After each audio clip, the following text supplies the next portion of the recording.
And I'm going to welcome our next speaker is, we call him an independent speaker, and he's one of our great mentors, advisor, and elder to us too in the community.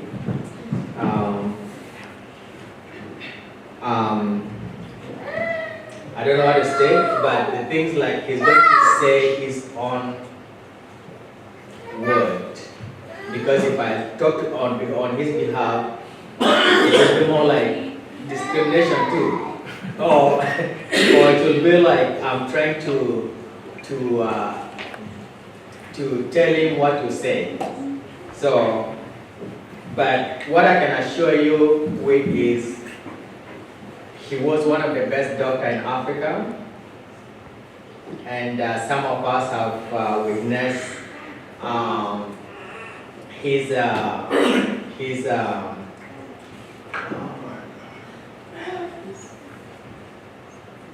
service, and so it's just kind of beyond. I will welcome him to talk on his own behalf, medical doctor Forangi Victor. Welcome.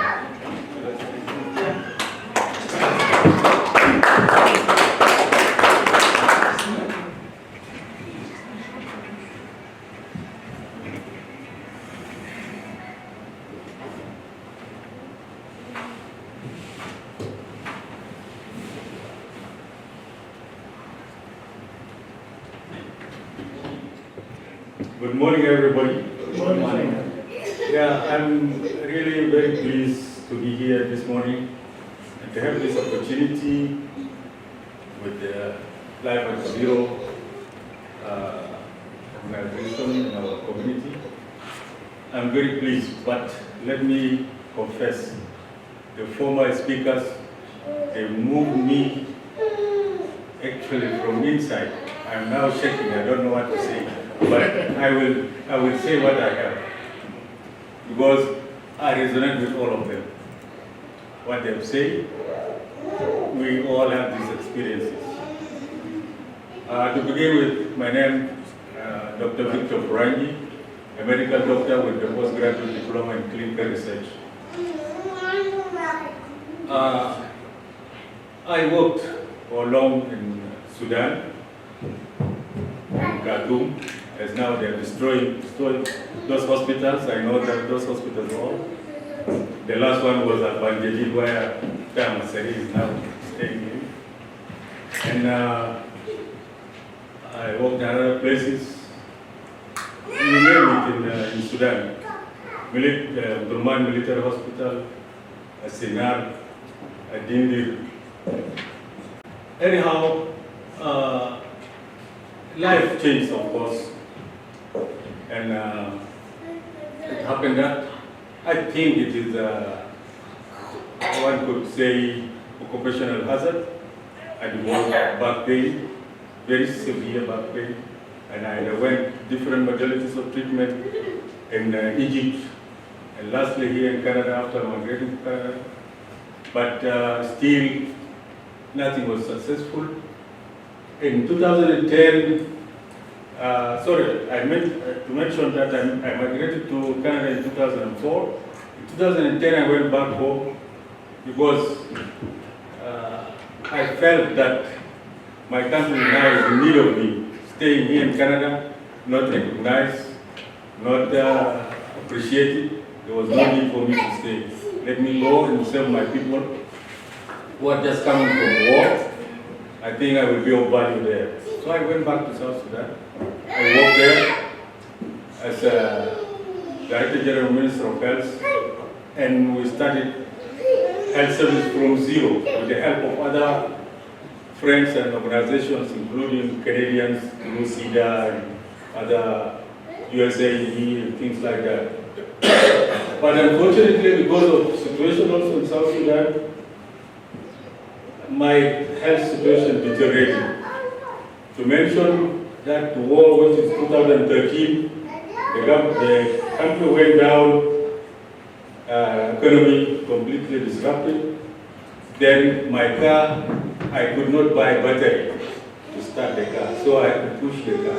And that was the mistake I did. Push the car in order to start it, then my back busted, finally. I could not recover from that up to date. Anyways, from the stories I had this morning, really shocked me, and I'm going to also share part of mine here live in Canada. You know, I have prepared some PowerPoint, which is just so you know, which are facts, but I want to take it personally. Those facts which are there, I want to take it personally, and you will see even in my presentation, I address myself there as a person. After immigrating here to Canada, as I resonate with some of the speakers, my brother here, sister there, you see when you're going for interview in the embassy, Canadian embassy, they look at your credentials, they really give you promising words. Oh, we need doctors, we are lacking doctors in Canada. You feel very high that everything is okay there in Canada. But the moment you arrive here, it's completely different. I came here with the literally simple words that I can't tell my head from my foot because things are completely confusing. I could not know what to do, but you get a lot of organization, a lot of systems in place, try to direct you, but you don't know where they're directing you to. You will find out, come and take this, come and do this. You go for a language and do that. So we went through all this. We thought at the end will take us to our ambitions, but nothing of that happened. One experience, like what you were saying, language, accent. I give you an example of my colleague, but he was very persistent, and he's now a lecturer at university teaching Canadian doctors. He's from Sudan. What happened to him was he took this Medical Council of Canada exams 15 times in 9 years, and he was failing it all. And when he goes to interviews, they disqualify him because of his accent. He underwent what they call accent laboratory, where you go and sit and put headphone and computer in front of you. You talk to computer. I think you might have known this. Computer tell you back your A is low, your B is what, things like that. You have to pull this higher, like Canadians. He did this, and after that, after finishing all those things, he passed the exams. He is teaching the new international medical graduates who are coming from abroad. He's the one teaching them because he mastered all the subject of medicine in Canada. Immediately taking 15 exams. He knows every type of question Canadian asks. And now he's a lecturer at university. So persistence is also good, but time, he paid for that. He had a fiancée in Sudan. Unfortunately, she couldn't wait much. She discarded him and he continued with his profession till he succeeded to become a doctor here in Canada. And with my simple experience through all these programs which I talked about, one time, that was in Toronto, Ontario, we went for a program, I think it is a bridging program, they have those names there. After that, we went for mock interview. I was disqualified because of handshake. That is my culture. They said your handshake is not doctor's handshake, so you can't be a doctor here. Immediately that.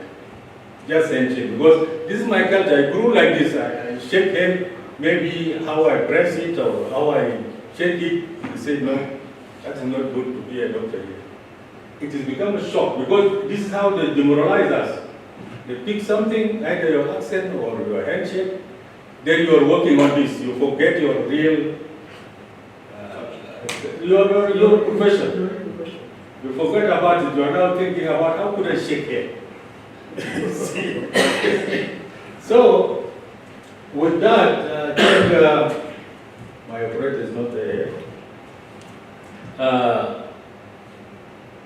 I'm here now presenting these two sides of the same coin, which is segregation and discrimination and racism.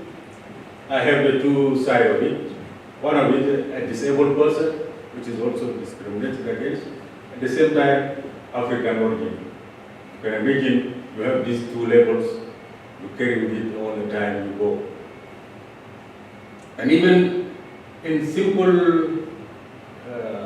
groups, people look at you in a very emulating way. Just yesterday I was in a train, subway going home. Then at a certain station, we happened to board a good number of students coming from school. I was sitting in my wheelchair like this. The Karen stood beside me, and I think this is what is in their mind. One of them knocked my head like this. That is true. In our culture, to knock elderly person's head is completely. And when I turned like this, something told me, Victor, don't react. And don't try to find out who did it, because it may come to a situation you cannot handle it. Then they start quarreling among themselves. Why should you do this? Why should you have to do this? Why did you do this? Like that. They start talking there. I just kept quiet. So I said, yeah, I think I'm learning. I'm learning about discrimination and disability, things like that. And since our workshop today is about education, I think we should allow ourselves to learn what are those challenges we are facing, and to learn how to overcome them, and still to be persistent in what we want to achieve. As on my side, I'm a candidate for Canada Medical Council. I passed their first exams, but I could not continue because of deteriorating health issues. I am now I have shifted already with my postgraduate diploma in clinical research. And now, because also clinical research needs movement, it becomes a problem to me. I am now going to medical writing. So, with that, I think we can start our PowerPoint. This is just to introduce a little bit of the historical background of the whole issue. As I say, yes. Let me turn and see what is happening there. So, I'm going to educate ourselves a little bit about discrimination and disability. As I said earlier, disability and racism, they go hand in hand. And I'm here representing the two sides of the same coin. Discrimination, as mentioned there, it is a vast area of ideas. So many people define it in different ways. But I just concur with this simple one here that for many people they say discrimination is an everyday reality, as we already agree. It's everyday reality. Nobody goes without it, especially in this country. But the government is doing something about it, and I thank the government that to give us such opportunity so as to air out our views and our experiences. And discrimination also is unfair or prejudicial treatment. That's something in the back of some people heads. They have it either through learning or they just develop it, I don't know. But they put it in practice in order to hurt other groups, and they think that their race is better than the races of others, based on certain argument that they may bring, but that is not true. Next, please. This lady here, she's an activist and well known, and I come through her report to UN about disability in Alberta, and this is what we will try to navigate what is happening in Alberta. And just to be on government assistance, it is a waste of abilities, of human abilities worldwide. Like you are draining good thing from somewhere, from Ethiopia or from Mali, and dump it here, while it could be of use. We need government to work more about that. Then other issues that we're facing here in Alberta is accessible houses.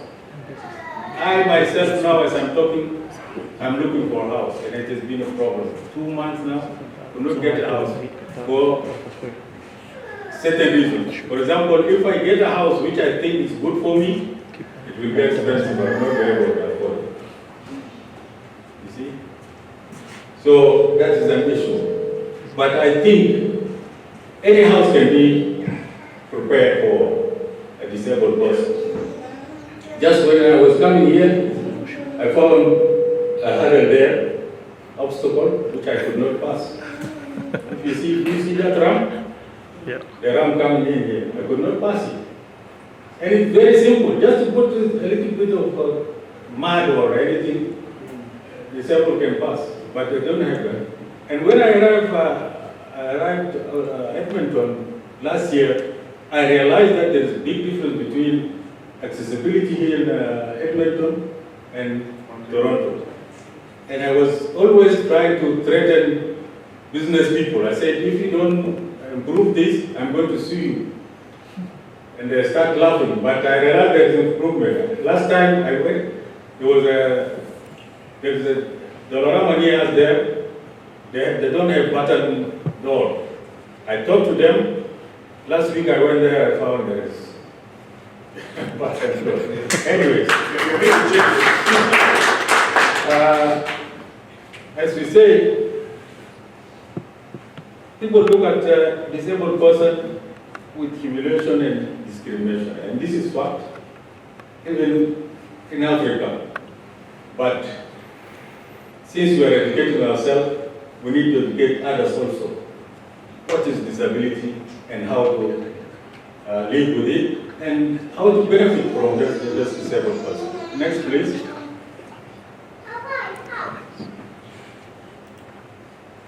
Yeah, the same thing here. This is about financing disabled person. This program in Alberta here, it is a good program. I don't say it is bad, but because it helps us to survive, which is the assured income for the severe handicapped people. Right. Imagine the maximum is this much, $1,787. And that is less than the minimum wage of Albertans. The Albertan minimum wage is $1,500 per hour. Then IH comes at the rate of 11 per hour. I myself, I receive 8 per hour because my wife is working at minimum wage salary.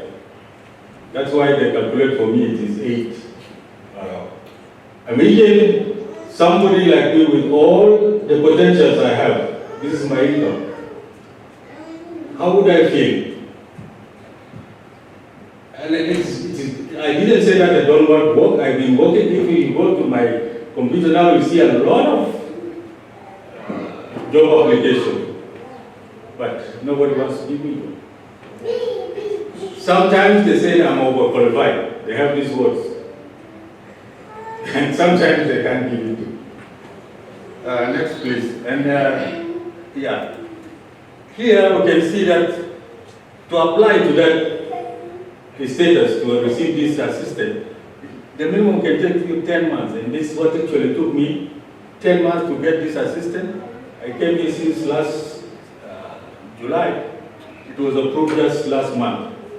And immediately you're a person at that level, how could you survive? You cannot eat here.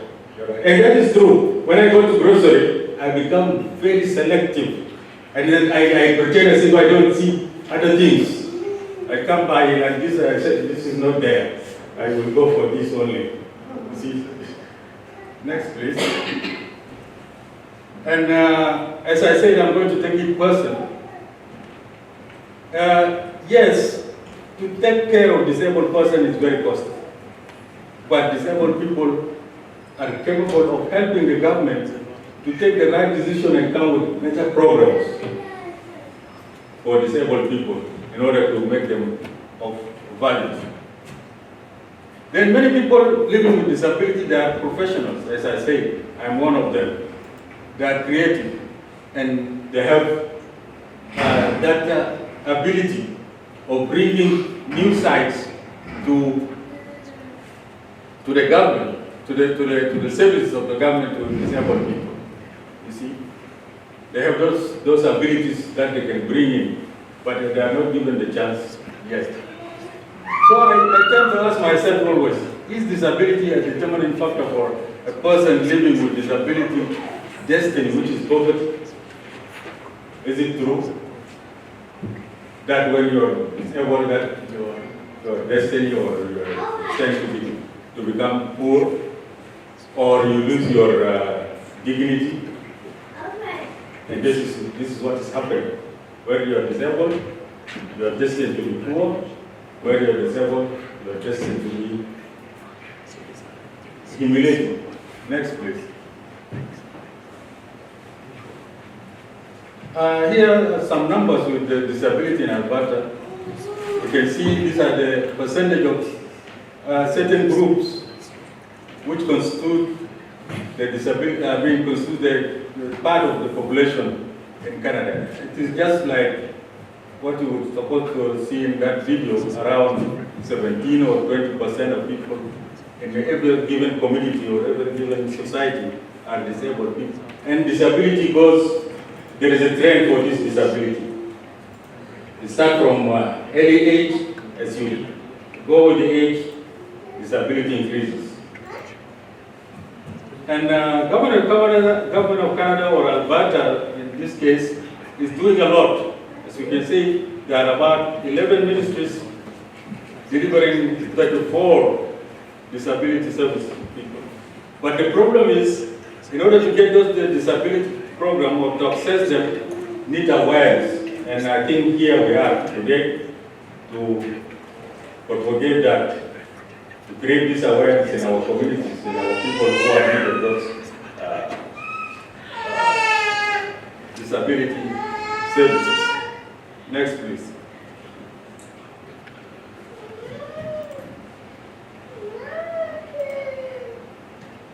Yeah, disability service budget in Alberta is a very huge budget. That's about, if I could remember well, it's about 70 million or something like that. And this is, but it is not so big because that somebody can make it in a lottery way. And with all this huge budget, if you may say, there is an equal accessibility to those services. For reasons we all know, this discrimination comes first.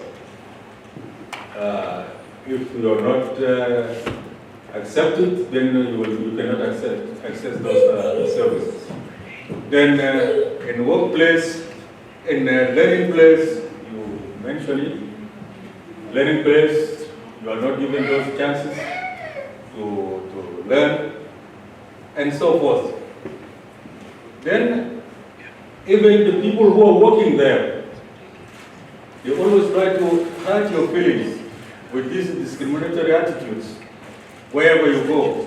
And even when you want to do your own business, you will get those attitudes out there.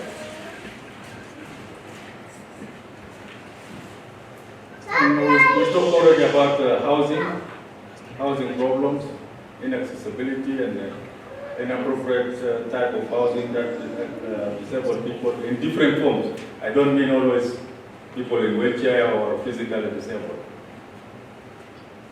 There is a limitation on these needs, and there is also a limitation in the application of adaptive technology, but I don't think adaptive technology and assistive devices like wheelchair is a problem, especially here in Canada. For wheelchair, 3 months ago my chair got broken. I called systems here. They say they will process for me to get, first of all they said from where did I get it? I said from Ontario. They said okay, from Ontario. We don't have anything to do with it, you fix it yourself. If you want ours so that we can fix it, apply, then you will get it after 6 months. And actually after 6 months, they called me 2 days ago. But we try our level best with my wife. As we said, you go to a grocery, you cut a lot of things. Then I went on Zoom and saw what parts I need. We ordered them, we fixed that at home. That's why I can use it still. But theirs of the government is still there. They will come to me and assess my situation, I think, next week. These are the issues that are happening with the disabled person, though we say that there are huge budget there, but to reach the people who are needing, they can't get it. Next, please.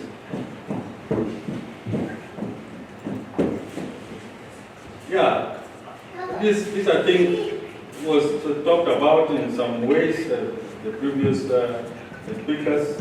How does manifestation and discrimination manifest?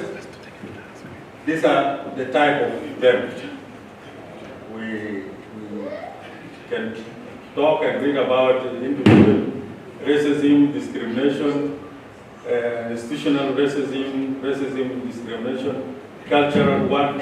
I mentioned something about this. My handshake was not good, and ethical racism or ethics racism and discrimination. You are black, your accent is not good, and things like that. Next, please. Yeah, here the impact of those disability and racism on individuals. You can find that about 15% of people with disability age from this, and this is why I really felt report discrimination. I just reported to you.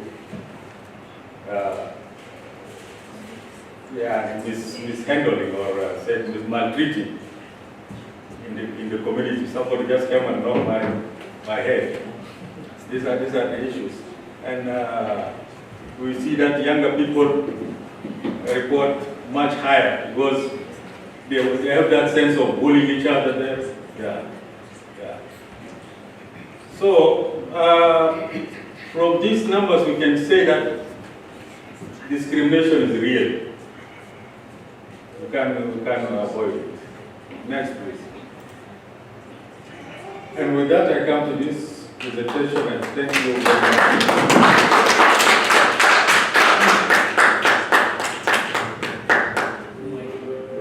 And what other people say about it? What other people are saying about it? And you can get this statement there, which is related to some of us, how we encourage ourselves in order to face day-to-day life. They are the largest minority in the world, as I said earlier. And there are many types of disabled people, from physical one, mentally, and so forth. These are the percentage in the world population. Every 5 people, there's one disabled. But at the end, we are all the same. We have the same love, the same feelings, the same thing. inside us. Yeah. It is an issue. Yeah. You can see, but it is a power that you can being disabled and discriminated against can make you powerful.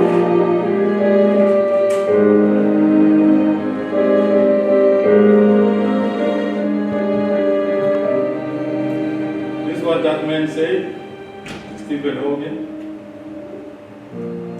And this is what Janet said about being disabled. And this is what somebody else said also. And we can see how people suffer from this. But that picture there really drew my attention. You can see, I'm not going to be biased here, but you can see, I don't think white person can stop for black person to win. If somebody can agree with me. But that lady black, she lost a prize of $10,000 or $100,000 to help that black disabled person to win.